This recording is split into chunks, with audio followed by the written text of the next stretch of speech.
In more general terms, Byron sees ancient Rome through a particular historical filter, that of the inevitable collapse of empires.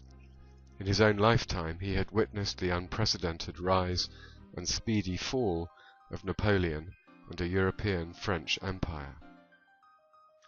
For all the longevity of the Roman Empire and the brevity of Napoleon's moment of supremacy, for Byron the moral is the same, the unavoidable entropy of any human achievement. In this sense, the ruins of Rome are above all, for Byron, a palimpsest for the destructive powers of time. There is the moral of all human tales. 'Tis but the same rehearsal of the past. First freedom, and then glory. When that fails, wealth, vice, corruption, barbarism at last, and history with all her volumes vast, hath but one page. 'Tis better written here. Man, thou pendulum betwixt a smile and tear. What's brilliant about Byron is that his whole attitude to the Colosseum is amoral. Reading Byron, there is no judgment, no sense of ethical superiority. Listen, by contrast, to Charles Dickens, writing in 1846. It is the most impressive, the most stately, the most solemn, grand, majestic, mournful sight conceivable.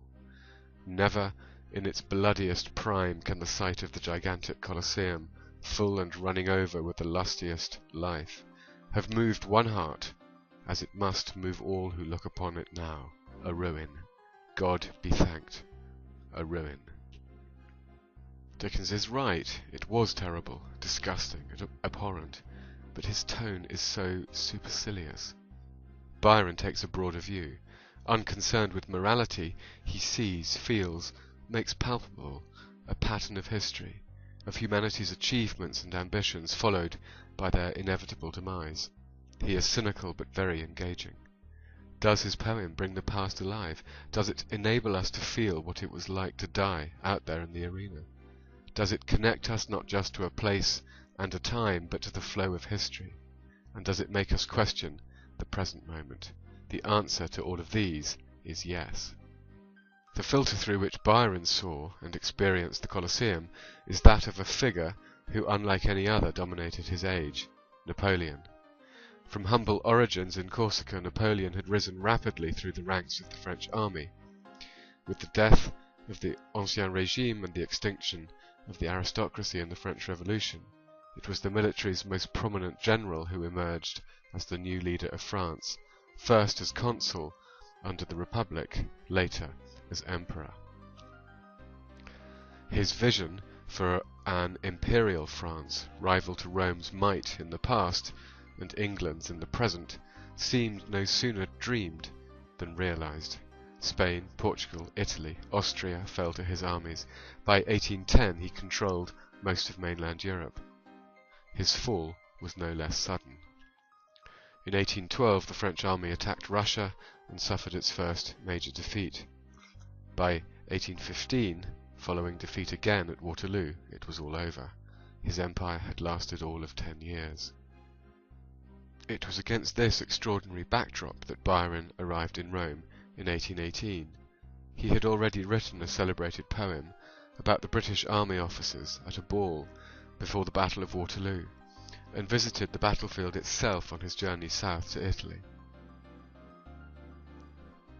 Here it was still possible to pick up musket balls and tunic buttons from the grass.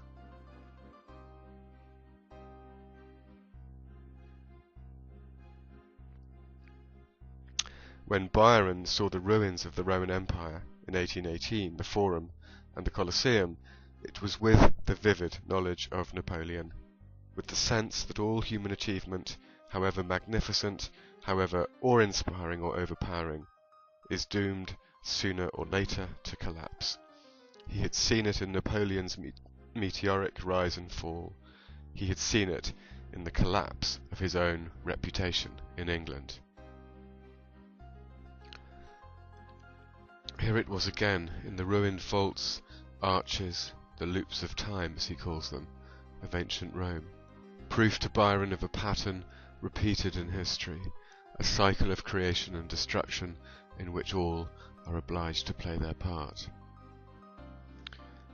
So, to return to Byron's Gladiator, even as he imagines Rome at its height, with the Colosseum ringing to the shouts of thousands as they watch a wretched gladiator die, some poor slave forced from his home on the edge of Rome's vast territories and brought to the capital to entertain the masses, even as he imagines this, Byron refers us forward to Rome's fall.